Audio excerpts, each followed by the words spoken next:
এটাই বাস্তব। I love you. নেত্রকোনায় এক স্কুল ছাত্রীকে ধর্ষণের অভিযোগে ফেসবুকে পরিচিত মুখ কন্টেন্ট ক্রিয়েটর রিপন মিয়াকে অবশেষে গ্রেপ্তার করেছে র্যাব। প্রায় এক সপ্তাহ ধরে পলাতক থাকার পর আজ শুক্রবার সকালে ময়মনসিংহের গৌরীপুর থেকে তাকে আটক করা হয়। র্যাব 14 এর পাঠানো বিজ্ঞপ্তি অনুযায়ী গোপন সংবাদের ভিত্তিতে সদর কোম্পানির একটি দল অভিযান চালিয়ে গৌরীপুর মহিষারণ ও চিন্তুপুর এলাকা থেকে রিপন মিয়াকে আটক করে পরে তাকে হস্তান্তর করা হয় নেত্রকোনা মডেল থানায়। মামলার এজাহারে বলা হয়েছে, ভিডিও বানানোর কথা বলে দীর্ঘদিন ধরে ওই স্কুল ছাত্রীকে বিরক্ত করতেন রিপন। গত 30 জুলাই রাতে জরুরি কথা বলার কথা বলে তাকে বাড়ি থেকে ডেকে নিয়ে মগরা নদীর তীরে নিয়ে যান এবং সেখানেই ঘটান ধর্ষণের ঘটনা।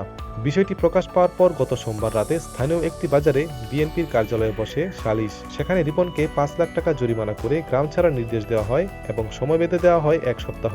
এই সালিশের ভিডিও পরে সামাজিক মাধ্যমে ভাইরাল হলে পুরো ঘটনা জনসমক্ষে আসে।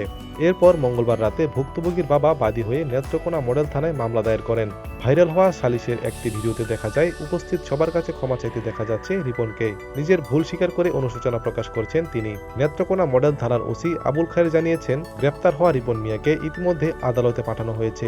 উল্লেখ্য, পেশায় কাঠমিস্ত্রি রিপন মিয়ার বাড়ি নেত্রকোনা সদর উপজেলার একটি গ্রামে। 2016 সাল থেকে ভিডিও কন্টেন্ট বানিয়ে পরিচিতি পেতে শুরু করে তিনি। 2019 সালে খোলা তার ফেসবুক পেজের বর্তমান অনুসারী সংখ্যা প্রায় 19 লাখ। প্রায় 19 লাখ অনুসারীর একজন জনপ্রিয় কন্টেন্ট ক্রিয়েটরের বিরুদ্ধে এমন গুরুতর অভিযোগ এবং গ্রেপ্তারের ঘটনা এলাকা জুড়ে তুলেছে ব্যাপক আলোচনা ও সমালোচনা।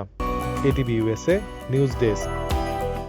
এটিভি ইউএসএ, বিশ্বজুড়ে বাঙালিয়ানা।